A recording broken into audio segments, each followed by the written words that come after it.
नमस्कार. Electronic media, print मीडियातील पत्रकार मित्रांचं मी स्वागत करतो.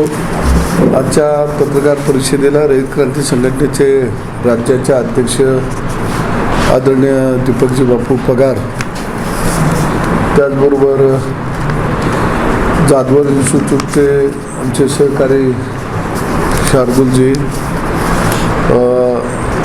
आमच्या रयत क्रांती संघटनेचे समन्वयक प्राध्यापक सुहास पाटील, राजकीय समितीचे अध्यक्ष शिवनाथभाऊ जाधव, कार्यकारी अध्यक्ष दीपकजी भोसले, त्याचबरोबर सागर खोत आणि आमचे गजानन मामा दांडेकर, सगळेच प्रमुख कार्यकर्ते तातडीनं रयत क्रांती संघटनेची राज्य कार्यकारिणीची बैठक आम्ही घेतली, कारण लोकसभेच्या पार्श्वभूमीवरती आचारसंहिता कधी लागू शकते आणि मग एक कार्यकर्त्यांचं मनोगत जाणून घेणं त्या जिल्ह्यातून महत्त्वाचं होतं आणि म्हणून आम्ही आजच्या कार्यकारिणीचं आयोजन केलेलं होतं. जिल्हा पातळीवरील सर्व आढावा आम्ही या ठिकाणी घेतला. शेतकरी असेल, शेतमजूर असेल, जनतेच्या काय अपेक्षा आहेत, जनतेच्या मनामध्ये काय आहे, लोकांच्यात गाव पातळीवर काय चर्चा आहेत, यावर आज दिवसभर आम्ही त्या जिल्हा प्रमुखांच्याकडून, कार्यकर्त्यांच्याकडून आढावा घेतला आणि काही ठराव या ठिकाणी आम्ही केलेले आहेत. आणि यामध्ये येणाऱ्या निवडणुकीमध्ये आम्ही महायुतीबरोबर आहोत आणि महायुतीबरोबर असताना महायुतीच्या जाहीरनाम्यामध्ये काही ठळक बाबी येणं अत्यंत महत्त्वाचं आहे आणि ही मागणी आज सगळ्या कार्यकर्त्यांनी कार्यकारिणीमध्ये उचलून धरली. त्यामध्ये आदरणीय पंतप्रधान मोदी सरकारने 2021 साली जे 3 कृषी विधेयकं पारित केलेली होती, ती तिन्ही कृषी विधेयकं जशीच्या तशी लागू करावीत, कारण ही तिन्ही कृषी विधेयकं ही शेतकऱ्याला स्वातंत्र्य देणारी विधेयक होती आणि त्याचं समर्थन रयत क्रांती संघटनेनं ज्यावेळी ही विधेयक लागू झाली त्यावेळी सर्वप्रथम आम्ही केलेलं होतं. दुसऱ्या बाजूला सगळ्यात महत्त्वाचं आयात निर्यात जे धोरण आहे ते शेतीच्या बाबतीमध्ये किमान 5 वर्षाचं असावं असं संपूर्ण कार्यकारिणीचं मत आलं. कारण सरकारला वाटलं महागाई वाढली एखाद्या वस्तूची, शेतमालाची, की लगेच त्याच्यावर निर्यात बंदी लावायची आणि त्याचे भाव पाडायचे, असं होता कामा नये. कारण शेतकऱ्याला सुद्धा शेती करायला शाश्वती मिळणं अत्यंत गरजेचं आहे. हा एक महत्त्वाचा ठराव आम्ही घेतला. अजून एक ठराव झाला की रोजगार हमी योजना जी आहे तिचा थोडा विस्तार करा. रोजगार हमी योजनेअंतर्गत शेतकऱ्यांच्या शेतीची कामे संपूर्ण घेण्यात यावीत.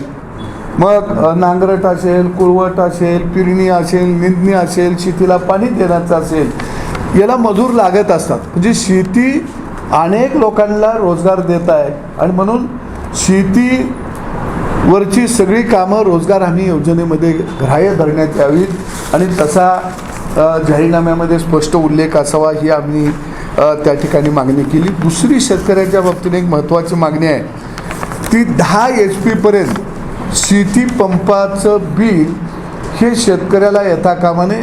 10 HP पर्यंत शेती पंप शेतकऱ्याला त्याचं बिल किंवा वीज मोफत देण्यात यावी 10 HP पर्यंत. ही एक महत्त्वाचा ठराव झालेला आहे.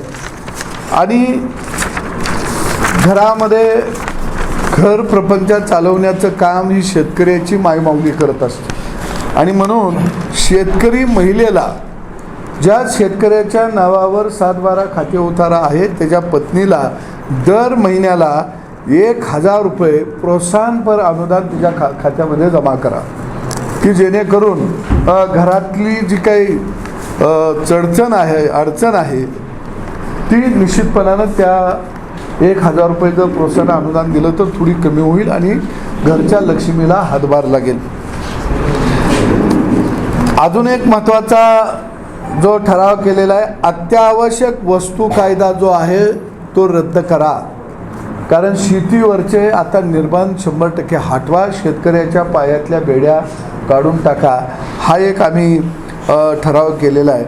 आणि दुसऱ्या बाजूला महायुती सरकारनं मराठा समाजाला जे 10% आरक्षण दिलं त्याबद्दल आम्ही महायुतीचं मुख्यमंत्री उपमुख्यमंत्री यांचं आम्ही या कार्यकारिणीमध्ये स्वागत केलेलं आहे, अभिनंदन केलेलं आहे. पहिल्यांदा असं घडत आहे की मी चळवळीतला कार्यकर्ता आहे. एखाद्या चळवळ उभा राहिल्यानंतर त्याचं जर यश मिळालं तर त्या यशाचा आनंद उत्सव साजरा केला जातो. परंतु हे 10% आरक्षण मराठा समाजाला दिलं, उच्च न्यायालयाने स्थगिती द्यायला त्याला नकार दिला. पण या 10% आरक्षणाला मायबापच कोण नाही, ते माझाही कोण म्हणायला तयार नाही.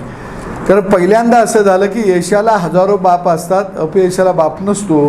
परंतु या 10% आरक्षणाचा बाप आम्ही आहोत म्हणून जो काही गाजावाजा झाला पाहिजे होता तो महाराष्ट्रात झाला नाही.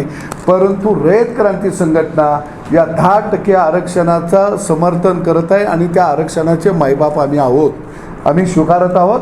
आणि मराठा समाजाला एक ऐतिहासिक असा या आरक्षणाच्या माध्यमातून निर्णय झालेला आहे, त्याचं आम्ही या ठिकाणी स्वागत करतो. मुलींच्या उच्च शिक्षणाची जबाबदारी राज्य सरकारनं वेगवेगळ्या कोर्सेसची घेतली, त्याबद्दल सुद्धा आम्ही सरकारचं या ठिकाणी अभिनंदन केलेलं आहे. आणि महायुतीतील घटक पक्ष म्हणून सगळ्यांनी एकमुखानं आम्ही हातकणंगल्याची लोकसभेची जागा ही रयत क्रांती संघटनेला मिळाली पाहिजे अशी भूमिका ठामपणानं आम्ही घेतली. आणि सगळ्या कार्यकर्त्यांनी आम्ही त्या ठिकाणी कार्यकर्त्यांनी घोषणा दिली की हम लढेंगे भी और जितेंगे भी, म्हणजे आम्ही लढणार सुद्धा आणि आम्ही जिंकणार सुद्धा. आणि ही जागा ही महायुतीचा एक घटक पक्ष म्हणून आम्हाला मिळाली पाहिजे. त्याचबरोबर मोदी सरकारनं ऊसाच्या FRPमध्ये जवळजवळ 250 रुपयापेक्षा जास्त वाढ केलेली आहे आणि त्याचं स्वागत आम्ही या ठिकाणी केलेलं आहे. कारण ती वाढ जवळजवळ FRP 11-12% अशी जर धरली तर ती 350च्या आसपास जात आहे. आणि देशाच्या इतिहासामध्ये ऊस उत्पादकाला एवढ्या मोठ्या प्रमाणामध्ये FRPत वाढ देण्याचा निर्णय पहिल्यांदा झाला आणि म्हणून आम्ही या ठिकाणी त्याचंही समर्थन केलेलं आहे. एक आहे की येणाऱ्या लोकसभेच्या निवडणुकीमध्ये आमचा नारा पहिल्यापासून होता, शरद जोशीपासून, भारत विरुद्ध इंडिया. योगायोगाने या देशामध्ये विचाराच्या 2 फळ्या तयार झालेल्या आहे. एका फळीमध्ये भारत म्हणून महायुतीनं घोषणा केलेली आहे आणि इंडियामध्ये काळानं उगवलेला सूड आहे. सगळे लुटारू इंडिया आघाडीमध्ये सामील झालेले आहेत आणि या लुटारूंच्या विरोधामध्ये आम्ही गेली अनेक वर्ष लढत आहोत आणि निश्चितपणानं त्याच्या 2 फळ्या इथं आज होताना आम्हाला आनंद वाटत आहे. कारण आम्ही इंडियाच्या विरोधामध्ये गेली अनेक वर्ष लढत होतो. तिसरा तुम्हाला एक महत्त्वाचा मुद्दा या ठिकाणी मी बोलतो, म्हणजे तुम्हाला विचारायला बरं पडेल की आमची लढाई होती ती वाडा विरुद्ध गावगाडा अशी आमची लढाई होती. आणि खऱ्या अर्थानं वेगवेगळे पक्ष आज फुटताना आम्हाला समाधान होत आहे. कारण आम्ही गावगाड्यातली माणसं आहोत. गावगाड्यामध्ये एक म्हण होती की पडकं घर झालं की उंदीर जागा सोडतात. पण पहिल्यांदा बोकेसुद्धा आणि घुशीसुद्धा जागा सोडून पळायला लागल्या आणि वाडं हादरायला लागलं. हे एक मोठं समाधान आहे गावगाड्याला की वाड्यांना कुणीतरी हात लावल्याबरोबर काही का रूपानं असं ना. पूर्वी म्हणायचे की आमोशा असली की भूतं 12ला जमा होतात आणि अमुक ठिकाणी खवीस असतो, अमुक झाडाखाली अमुक एक भूत असतं. तर कुठल्या का भूताला ही भिनाती. पण वाड्यातलं गडी सगळं पळायला लागलेले आहेत, वाडं हलायला लागलेले आहेत. आणि देवेंद्र फडणवीसवर टीका होतात, पण त्या माणसाचं मी स्वागत करीन की वाडा हलवलं आणि वाड्यातलं सगळं बोकं पळायला लागलं आणि गावगाड्याला आता आनंद झालेला आहे की वाडातले सगळे सरदार सैरा वैरा खऱ्या अर्थानं धावायला लागलेले आहेत. त्यामुळं पक्षपुटीवर मी माझं थोडक्यात मत सांगितलं. धन्यवाद. तुम्ही स्वतः लोकसभा लढवण्यासाठी इच्छुक आहात? हातकणंगलेची जागा त्याची तयारी गेल्या वेळी रयत क्रांती संघटनेनं केलेली होती. विकासाचा डोंगर उभा केलेला होता. 7/12 आमच्या नावावरती होतं. शेत आम्ही पेरलेलं होतं. चारी बाजूनं आम्ही शेताची डागडुजी चांगली केलेली होती. तणकाट काही ठेवलं नव्हतं आणि पीकसुद्धा जोमात आलं. परंतु वाटणी पत्रकामध्ये तो इसा आमच्या नावावरचा दुसऱ्याला गेला आणि त्यानं आयतं पीक घेऊन गेला. आम्ही मात्र त्याला उचलू लागलो आणि म्हणून महायुतीला आम्ही विनंती केलेली आहे की 7/12 आमच्या नावावरती आहे, निदान आता आमचं पीक आम्हाला घेऊन द्या. आणि म्हणून हातकणंगल्याची जागा मी मागितलेली आहे आणि तिथं मी इच्छुक आहे किंवा मी कुणाही कार्यकर्त्याला देऊ शकतो. हातकणंगल्याची जागा रयत क्रांती संघटनेला दिल्यानंतर कोणताही कार्यकर्ता आमचा तिथं निवडून येऊ शकतो, कारण आम्ही तेवढी मजबूत मुळं तिथं विचाराची रोवलेली आहेत. एकच मतदारसंघ तेवढा आहे. कारण हातकणंगले मतदारसंघामध्ये गेल्या निवडणुकीपासून आतापर्यंत आम्ही लढाईची तयारी केलेली होती आणि म्हणून गेल्या वेळी मी माढा मतदारसंघ लढवलेला होता 2014ला. पण त्याच्यानंतरची जी काही तयारी आम्ही केली 2019ला ती हातकणंगल्याची केलेली होती आणि म्हणून आम्ही हातकणंगले मागतो. हातकणंगल्याची जी जागा आहे महाविकास आघाडी, तुमचे जुने मित्र जे आहेत राजू शेट्टी, त्यांच्या नावावर शिक्कामोर्तब होण्याचे चान्सेस वाढलेले आहेत. मग अशा वेळेस सदाभाऊ खोत वर्सेस त्यांचं राजू शेट्टी अशी लढत बघायला मिळणार का? लोकशाहीमध्ये प्रत्येकाला लढण्याचा, निवडणूक लढवण्याचा अधिकार आहे. माझ्या पुढं कोण येणार आहे हे महत्त्वाचं नाही, कारण मी मात्र शेतकऱ्याच्या प्रश्नासाठी, गावगाड्याच्या प्रश्नासाठी लढत आलो आणि त्यांच्यासाठी मी ही निवडणूक लढणार. पण आता अशी परिस्थिती आहे, काल मुख्यमंत्र्यांनी कोल्हापूरचा दौरा केला, त्यामध्ये तिकडचे जे खासदार आहेत ते सुद्धा होते. अनपेक्षितपणे त्यांनी त्यांना तिथं उमेदवारी जाहीरच केलेली आहे. भाषणामधूनही तसा उल्लेख केलेला आहे. तुम्ही कोणत्या याच्यावरती हा दावा करता की ती जागा तुम्हाला मिळावी म्हणून? त्या मतदारसंघामध्ये एक गाव असं नाही की त्या गावामध्ये आम्ही विकासाच्या रूपानं पोचलो नाही. प्रत्येक गावाला पिण्याची पाण्याची योजना असेल, रस्ते असतील, आरोग्याच्या सुविधा असतील, अशी अनेक कामं आम्ही गावागावामध्ये जाऊन गाव पंचायतीमध्ये बसून केलेली आहेत आणि त्यामुळं त्या मतदारसंघाचं नातं एक माझं कुटुंबाचं नातं आहे आणि म्हणून तो मतदारसंघ जो बांधायचं काम केलं तर आम्ही केलेलं होतं आणि तो मतदारसंघ, माझे आता मित्र बोलले की तो मतदारसंघ चळवळीचा मतदारसंघ आहे आणि तो चळवळीच्या विचारानं खऱ्या अर्थानं बहारलेला, मंतरलेला मतदारसंघ आहे.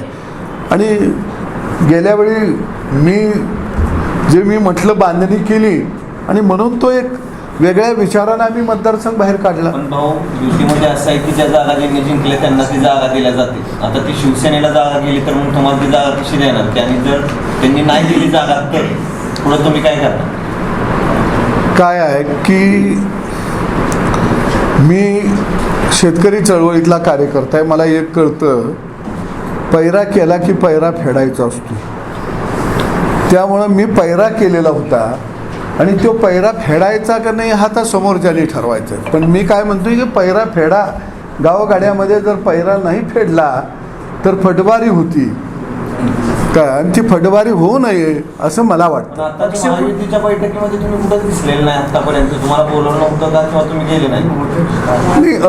मुंबईला वगैरे बैठका झाल्या, त्यामध्ये राज्य पातळीवरच्या बैठकीमध्ये बोलवलेलं होतं आणि विभागाला जे काही मेळावं किंवा मध्ये काही बैठका झाल्या त्यामध्ये जिल्ह्याच्या प्रमुख कार्यकर्त्यांना निमंत्रण दिलेले होते. मागणी केली तिथं मागणी केली का त्या राज्यस्तरीय बैठकीमध्ये? राज्यस्तरीय बैठकीमध्ये मी ताकदीनं मागणी केली की हातकणंगले लोकसभा मतदारसंघ हा रयत क्रांती संघटनेला मिळाला पाहिजे, कारण एखादा तरी आम्हाला द्या ना. असं कसं बरं, आता तुम्ही अख्खी गंजीखानाच घेऊन निघाला, यार पिंडी द्या आम्हाला. मी पिंडी मागितल्या, मी गंजीखान्यातला काही बारका कोपरा बी मागितलेला नाही. पण बाकीचा कोपरा आहे ना तुम्हाला पाहिजे दुसरं काय देते? हातकणंगल्यावरच का ठाम आहात तुम्ही? हातकणंगलेच का हवंय? हातकणंगल्यामध्ये कसं आहे, जिथं आपण तयारी करतो, मशागत करतो, तिथंच पेरणी केली जाते. अचानकपणे कुठं बी कुरी धरून पेरायला गेलं तर दगडात कुरी नाही चालत. आरक्षणाचा मुद्दा तुम्ही मांडला, 10% आरक्षणाचं तुमच्या संघटनेनं स्वागत केलं, पण ज्यांना आरक्षण दिले त्या मनोज जरांगे पाटलांना हे मान्यच नाहीये. उपोषण सुरू आहे, बराचसा मराठा समाज त्यांच्या पाठीशी आहे. मग आरक्षणाचं स्वागत कुठल्या बेसिसवर केलं? दोन गोष्टी आहेत की मनोज जरांगेच्या आंदोलनाचं मी स्वागत करतो. त्यांच्या आंदोलनामुळे, त्यांच्या रेट्यामुळं मोठ्या प्रमाणामध्ये ज्यांचं कुणबी रेकॉर्ड होतं त्या सगळ्या लोकांना कुणबीचं दाखलं मिळालं. त्या सगळ्यांना ओबीसीचा भविष्यकाळामध्ये ओबीसी आरक्षणाचा लाभ होईल. दुसऱ्या बाजूला सरकारनं वेगवेगळ्या समित्या तातडीनं नेमल्या आणि त्याचा अहवाल घेतला आणि त्या आधारे 10% आरक्षण मराठा समाजाला दिलं. हे इतिहासामध्ये पहिल्यांदा घडलेलं होतं. त्यामुळं मला वाटतं कुणाला मान्य नाही. मी मराठा समाजातला एक कार्यकर्ता म्हणून, कारण आम्ही शेतकरी चळवळीमध्ये, तुम्ही सगळे पत्रकार मित्र आहे की आम्ही जातीसाठी काम करत नाही, तर आम्ही मातीसाठी काम करतो. परंतु ते जे चांगलं घडलेलं आहे त्याचं स्वागत मी पहिल्यांदा म्हटलं की या 10% आरक्षणाला मायबापच राहिला नाही. कारण यशाला हजारो बाप असतात, पण ही यश एकटं शिंडायला लागलं आहे. आणि म्हणून आम्ही ठरवलं की या 10% मराठा आरक्षणाचे मायबाप आम्ही आहोत, त्याला एकटं हिंडू देणार नाही. आम्ही त्याचं स्वागत करत आहे. त्याच्यापेक्षा अजून कुणाला काय पाहिजे असेल तर घ्यावं, पण मी एका मताचा आहे की जे आम्हाला हक्काचं पाहिजे ते आम्हाला मिळालेलं आहे. आम्हाला दुसऱ्याचं ताट ओढायचं नाही हे मी स्पष्ट करतो. खऱ्या अर्थानं अजून एक भूमिका माझी स्पष्ट मांडतो की या महाराष्ट्रावरती 50 वर्ष राज्य हे कुणाचं होतं? मुख्यमंत्री कोण होते? जर वेगळ्या समाजाचा मुख्यमंत्री असला तर तो कुणाच्या नेतृत्वाखाली काम करत होता? तो वाड्यातल्या प्रस्थापित मराठ्यांच्या नेतृत्वाखालीच काम करत होता. त्यांनी महाराष्ट्रातल्या मराठ्याला का आरक्षण दिलं नाही? महाराष्ट्रातल्या मराठा समाजाला आरक्षण देवेंद्र फडणवीस यांनी त्यांच्या काळामध्ये दिलं आणि आत्ताही महायुतीच्या काळामध्ये दिलं. ते सभागृहामध्ये कायदा केला आणि न्यायालयामध्ये सुद्धा त्याला आज स्थगिती मिळाली नाही, म्हणजे ते टिकवून दाखवलं. परंतु देवेंद्र फडणवीस यांना मराठा समाजातल्या अगदी शरद पवारपासून यांना त्याला घेरायचं आहे. त्यांना वाटतंय की फडणवीस नावाचा व्यक्ती हा वाड्यातला नाही, ह्याचा बाप जहागीरदार नाही, ह्याचा बाप आमदार खासदार नाही, ह्याच्या काही संस्था नाही, त्या ह्यानं बँका लुटल्या नाही त्या, मग ह्यो राज्याचा मुख्यमंत्री कसा होऊ शकतो? आम्ही राज्याचे मालक आहोत. आणि म्हणून वाड्यातल्या गडी त्याला घेरण्याचं काम करत आहेत. पण मी आपल्या माध्यमातून सांगतो, या सगळ्या वाड्यातल्या गड्यांना महाभारतातला अभिमन्यू एकटा लढत होता, परंतु या महाराष्ट्राच्या राजकारणातला देवेंद्र फडणवीस नावाचा अभिमन्यू एकटा लढत नाही. त्याच्याबरोबर गावगाडा आहे, गावगाड्यातले हजारो 18 पगड जातीची माणसं त्या माणसाच्या खांद्याला खांदा लावून लढत आहे. तुम्ही म्हणाल मला काय समाधान? होय, की महाराष्ट्रातल्या शेतकऱ्याचं, गावगाड्याचं नुकसान हे वाड्यातल्या सगळ्या सरदारांनी केलं. ज्या ज्यावेळी शेतकरी रस्त्यावरती आला त्या त्यावेळी त्याच्यावर लाट्या चालवल्या, त्यावेळी त्याच्यावर गोळ्या चालवल्या. ऊस आंदोलनामध्ये, कापूस आंदोलनामध्ये या राज्यामध्ये 37 शेतकऱ्यांना गोळ्या घालून मारण्याचं पाप हे काँग्रेस आणि राष्ट्रवादीनं केलं. मावळमध्ये आलेल्या शेतकऱ्याला पाणी मागताना गोळ्या घातल्या आणि म्हणून आमचा वाड्याला विरोध आहे. आणि म्हणून देवेंद्र फडणवीसाला आमचं का समर्थन आहे? तर तो वाडं पाडायला लागलाय. मी म्हणतो देवेंद्रजींनी जे गडी घाबरलं ते पळत सुटले, जे राहिलेले आहेत त्यांच्यावर तिने बुलडोजर चालवावा, कारण हिने गावगाड्याला लुटलंय. वाड्याचं जे तुम्ही म्हणताय ना, तुम्ही 50 वर्षाचा उल्लेख केला, नेमका हा उल्लेख कुणाला उद्देशून होता? मुख्यमंत्री कुठल्याही जातीचा असताना काम केलं, तो कुणाला उद्देशून होता? अहो, तुम्ही एक बारकाईनं लक्ष जर आलं तर तुमच्या लक्षात येईल ही वाड्यातलं गडीच आत्तापर्यंत मुख्यमंत्री व्हायचे, आमदार व्हायचे, गृहमंत्री व्हायचे. आमदार गडी आहे पण त्याला बँकेचा संचालक होऊ वाटतं या. मंत्री गडी आहे पण त्याला बँकेवर पोरगा घालवावं वाटतो या. अरे आमदार असलं बँक कशाला पाहिजे? पण त्याला माहीत आहे की ही अल्लीबाबाची गुहा आहे. आज सहकाराच्या माध्यमातून सगळ्या वाड्यांची घरं भरण्याचं काम, वाडं पोचण्याचं काम या महाराष्ट्रामध्ये झालं आणि गावगाडा देशोधडीला लागला. आणि म्हणून निश्चितपणानं देवेंद्र फडणवीस नावाचा काय अजून एखाद्या जर वेगळ्या नावाचा माणूस आला, सावंत, कदम, जाधव, ह्यो जर मुख्यमंत्री झाला तर आम्ही खांद्यावर घेऊ, पण या वाड्यांना खांद्यावर घेणार नाही. ही गावगाड्यातली माणसं वर आली. बच्चू कडू आम्हाला आवडतो कारण तो गावगाड्यातला माणूस आहे. अशी माणसं राजकारणामध्ये वर आली पाहिजे ती, पण ह्या गड्यांनी येऊनच दिली नाहीत. आता ज्या सरदारांवर आरोप केले त्यातले सगळे सरदार आता महायुती सोबत आहेत, तुम्ही त्यांच्या सोबत आहे आता. आत्ता तुम्ही बरोबर मूळ मुद्द्यावरती आला. कारण बरोबर आहे. कसं झालं, हे सरदार आमच्या पंक्तीला कवा येतच नव्हती.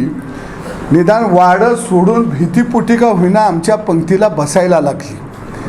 त्यांना वाटायचं की ही गावगाड्यातली माणसं आमच्या बरोबरीचे नाहीत.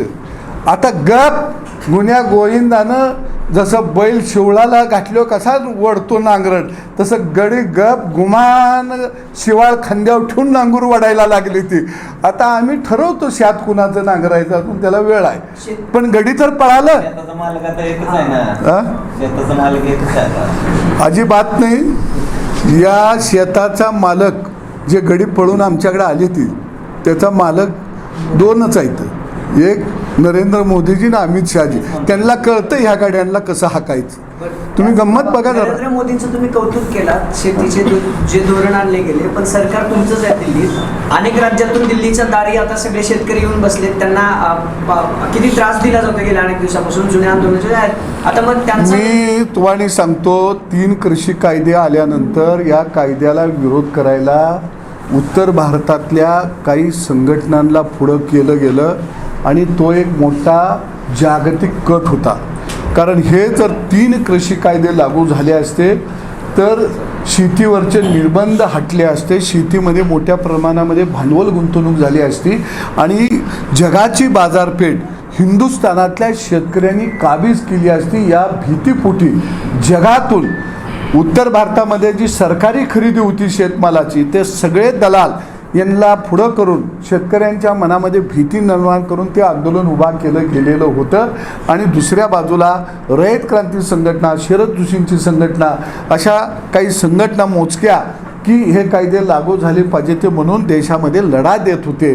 आणि म्हणून मला वाटतं ते आंदोलन जरी शेतकऱ्याचं असलं तर शेतकऱ्याच्या आडुशानं शेतकऱ्यांना लुटणारी व्यवस्था ते आंदोलन चालवत होती. यामध्ये तुम्ही ते ठराव लिहिले 13-14, यामध्ये 2 महत्त्वाच्या गोष्टी आहेत. एक तर शेतकरी कर्जमाफी आणि वीज बिल माफी. तर गेल्या अनेक दिवसापासून आता महाविकास आघाडी ते विषय घेऊन राज्यात उतरले. आम्ही कर्जमाफीचा उल्लेख नाही त्याच्यामध्ये.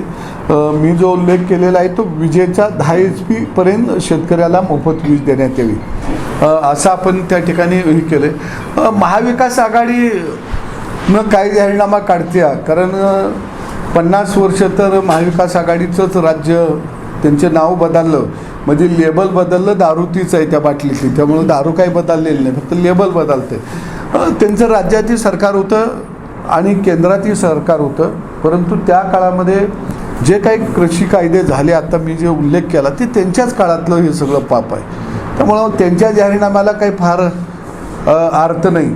म्हणजे एखाद्यानं डोक्यावर कर्ज आहे आणि आईत खाऊनं सांगावं की मी गावावर सोन्याची कौलं घालणार आहे, तसं महाविकास आघाडी ही आईत खाऊंची आघाडी आहे, कर्जबाजारी झालेली आघाडी आहे. तीच्या आश्वासनाला काही फार अर्थ राहणार नाही. शेतकऱ्यांना कर्जमाफी मिळावी अशी तुमची अपेक्षा नाही? माझी अपेक्षा अशी आहे की शेतकऱ्याचा 7/12 तर कोरा व्हावा, परंतु त्याबरोबर शेतीवरचे सगळे निर्बंध हटावेत आणि शेतमालाला भाव मिळावा, ही आमची खरी भूमिका आहे. एका बाजूला नुसतं तुम्ही कर्ज माफ करून चालणार नाही, तर त्याच्याबरोबर शेतीवरचं निर्बंधसुद्धा हटवावं लागतील. नाही काय होतं आहे की कर्जमाफी दिली जाते आणि परत नवं कर्ज दिलं जातं आणि शेतमालाचा भाव पाडला जातो, परत 2 वर्षामध्ये सुपातला शेतकरी जात्यात येतो. तर हा जर याचा नसेल तर शेती व्यवसाय हा मुक्त करा. उदाहरण जर घ्यायचं झालं तर वाड्यातल्या सगळ्या सरदारांनी ऊसावर 2 साखर कारखान्यामध्ये हवाई अंतर ठेवलं 25 किलोमीटरचं. आमची आता मागणी आहे ते काढून टाका. दोन्ही कारखान्याच्या मधलं हवाई अंतर काढावं ही आम्ही आता मागणी घेतलेली आहे. ही मागणी महाविकास आघाडी घेते का बघा. दोन्ही साखर कारखान्याच्या मधलं अंतर काढायचं नाही घेणार महाविकास आघाडी.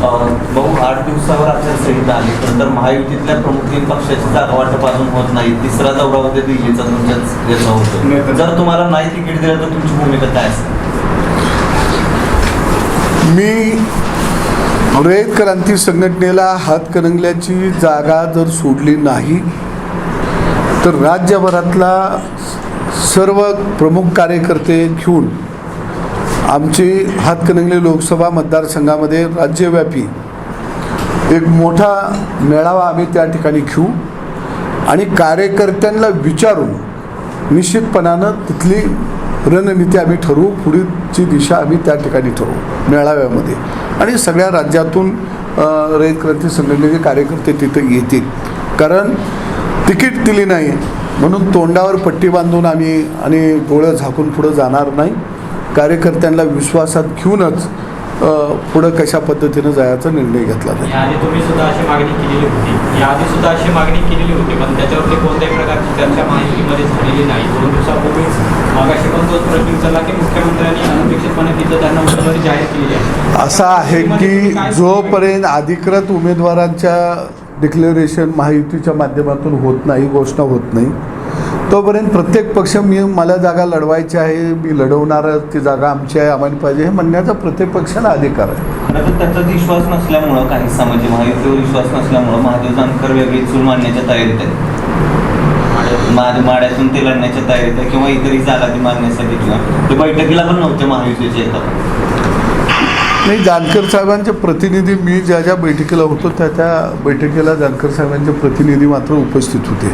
पण आता पुढं मी माझी भूमिका एक घटक पक्ष म्हणून स्पष्ट केली की आम्हाला जागा नाही मिळाली तर आम्ही राज्यव्यापी मेळावा हातकणंगले लोकसभा मतदारसंघामध्ये घेणार आणि कार्यकर्त्यांना विचारून. कारण शेवटी मला ज्या कार्यकर्त्यांच्या बोलुतेवर आमची चळवळ उभा आहे, संघटन उभं आहे, त्यांना विश्वासात घेऊनच आम्हाला पुढचा निर्णय त्यावेळी घ्यावा लागेल. भाजपमध्ये घटक पक्षांना योग्य समान न्याय मिळतोय का? किंवा बच्चूगड असेल किंवा तुमची संघटना महादेव जानकर हे सातत्याने उघडपणे नाराजी व्यक्त करतायत महायुतीच्या प्रमुख 3 पक्षांवरती. खरंच सगळं व्यवस्थित महायुतीमध्ये घटक आहे का? समान वागणूक मिळते? काय आहे की मी तुम्हाला सांगतो, 4 भावाचं कुटुंब असलं की त्यात कुठल्या भावानं काही मागूच नाही असं कधी असत नसतं. ज्यांच्याकडं कारभार आहे घराचा त्याच्याकडे इतर भाव मागणी करतच राहतात. मला जरा गावाला जायचं आहे, गाडी भाड्याला जरा पैसे वाढवून द्या, जरा लेकरा बाळांना घेऊन जायचं आहे, जरा 2 पैसे अजून वाढवून द्या. खर्च मोठा भाऊ लाड पुरवत नाही, बारके सगळे भाऊ नाराज होऊन लांब जात आहेत. आता काय आहे तुम्हाला मी सांगतो की रयत क्रांती संघटना आम्ही जे बरोबर आलो ते शेतीच्या प्रश्नावरती आलो आणि मी एक स्पष्ट सांगितलेलं होतं मागं, आपण सगळी मंडळी साक्षीदार आहात की आम्ही झोपडीतले माणसं आहोत आणि झोपडी हा आमचा महाल आहे. त्यामुळं मोठ्या भावानं वाड्यात राहावं, खुशाल राहावं, पण झोपडीकडं बी जरा बघावं. आणि याचा अर्थ असा नाही की झोपडीत आम्ही आहे म्हणून वाड्यानं झोपडी काय करते असं म्हणायचं काही कारण नाही. झोपडीला सुद्धा ताकद असते आणि निश्चितपणानं आमची दखल त्यांनी घेतलेली आहे, आमच्यावर विचार करतील. पण परस्पर जर जागा हातकणंगल्याची जाहीर केली तर मात्र झोपडी काय असती हे सुद्धा आम्ही दाखवू. भाजप ईडीच्या कारवाई किंवा सीबीआय कारवाई करून अनेक नेत्यांना घेतली, तुम्हाला पटतंय का महाविकास महायुतीमध्ये किंवा आता अनेक जणांना अजून नोटिसा जातात? नोटीस आली आहे. रवींद्र वायकर हे आज प्रवेश करतात. मला वाटतं की भारतीय जनता पक्षानं ही ईडी बिडी काय लावली आहे ही जी गती वाढवायला पाहिजे आणि ही सगळं वाड्यातलं गडी पळत सुटलं पाहिजे, ते तिची गती कमी आहे. आता ईडीची भीती कुणाला वाटायला लागली आहे? ज्यानं येडापणा केला त्याला वाटते. ती भीती सदाभाऊला वाटेना, ती पत्रकार म्हणून तुम्हाला वाटेना, आपण अर्ज जरी केला ईडीला की माझ्या घराकडे या, तर आपल्याकडे काय हुडकायला येतील? हा? आपल्याकडे हाय काय? हा? त्यामुळं जी येडं गडी आहेत त्यांच्या मागे ईडी लागली आहे, येड्यांच्या मागे ईडी आहे. त्यामुळे मला वाटतं तिची गती वाढवली पाहिजे. जिनी हाणलं आहे ते बाहेर आलं पाहिजे. त्याचं दुःख का वाटायचं? आता तुम्ही म्हणाल मग इकडं गडी आलं की कसं होतंय? मग सावलीला येऊन जरा आम्ही बसवतोय दगडावर, बस जरा कामाकुम झाला त्याला पुसून काढायचा, पाणी द्यायचं काळजी करून, बघू पुढं. त्यामुळं गडी कोण कोण बाहेर निघतो या हे महाराष्ट्राला समजणं अत्यंत गरजेचं आहे. आणि म्हणून मी आपल्या माध्यमातून प्रधानमंत्र्यांना विनंती करेन की ईडीची गती वाढवा आणि ती जास्तीत जास्त वाढवणं अत्यंत गरजेचं आहे. म्हणजे गडी तरी कळतील. पण अशा प्रकारे तुम्ही मग त्या भ्रष्टाचारांना पाठीशी घालत नाही का? सावलीमध्ये तुम्ही घेताय, मग त्यांच्यावरती कारवाई केली पाहिजे ना. तुमच्या सरकार अगोदर आरोप करतात आणि नंतर त्यांना घेतात, काहीच करत नाही. अशोक चव्हाणांवर आरोप केला. भाऊ तुम्ही सुद्धा ज्या अजित पवारांवर त्याबरोबर राष्ट्रवादीच्या अनेक नेत्यांवर तुम्ही स्वतः आरोप केले, आंदोलनं केलेत कारखानदारांच्या विरोधात, आज ते तुमच्या सोबत आले. मी एक स्पष्ट सांगतो की ज्यांच्यावर चळवळीच्या काळामध्ये मी आरोप केले त्याविषयी मी ठाम आहे. आजही त्या मतावर आम्ही ठाम आहोत. कारण महाराष्ट्रातल्या जनतेला कळालं पाहिजे की वाड्यातल्या सरदारांना आपण घाबरत होतो, भेट होतो, पण हे सरदार ईडी नावाची 7.5 लागल्यानंतर कसे पळत सुटले. म्हणजे खऱ्या अर्थानं या ईडीच्या माध्यमातून गावगाड्यातल्या माणसाचं मोठं मनोबल वाढलेलं आहे. भविष्य काळामध्ये एक काळ असा येईल की गावगाडा ह्या सगळ्या सरदारांना गाडल्याशिवाय राहणार नाही. प्रश्न तसा नाहीये. भ्रष्टाचार आहे, आरोप झालाय, त्यांच्यावर कारवाई न होता थेट भाजपमध्ये गेले की क्लेम होत जातात. आणि कारवाई व्हावी का न व्हावी? कारवाई झाली पाहिजे. ते भाजपमध्ये थोडे आडोशाला जाऊन लपून बसलेले आहेत, पण हे फार दिवस ती लपून राहणार नाहीत. कालांतरानं हळूहळू एक गडी त्या चरख्यामध्ये गेलेला तुम्हाला दिसत. एसटी विलिनीकरणाचा प्रश्न तुम्ही गेल्या अनेक वर्षापासून लावून धरला होता. सत्ता तुमची आहे, एसटी विलिनीकरण जे सगळं कामगारांवर रखडले त्यावर आज सदाभाऊंची काय भूमिका? मंत्री महोदय, मंत्री महोदय देण्यात आलं, तू होणार मंत्री. प्रॉब्लेम असं आहे बाबा की मी ज्यावेळी एस टीचं आंदोलन गोपीचंद पडळकर आणि आम्ही सुरू केलं त्यावेळी 2 मागण्या प्रामुख्यानं पुढं होत्या की शासकीय नोकराच्या धर्तीवरती आम्हाला वेतन मिळालं पाहिजे किंवा एस टीच्या कर्मचाऱ्यांचं शासनामध्ये विलिनीकरण झालं पाहिजे. महाविकास आघाडीचं सरकार असताना ज्यावेळी आम्ही प्रस्तावावर चर्चा करत गेलो त्यावेळी 7व्या वेतन आयोगाच्या आसपास आम्ही एस टी कर्मचाऱ्याच्या मूळ वेतनामध्ये वाढ करून घेतली आणि मग आमच्या लक्षात आलं की इथंपर्यंतच आता मिळू शकतं. आणि त्यावेळी आम्ही कामगारांना स्पष्ट सांगितलं की आपण शासनाच्या कर्मचाऱ्यांच्या वेतनाच्या आसपास जाऊया, परंतु विलिनीकरणामध्ये प्रचंड अडचणी आहेत.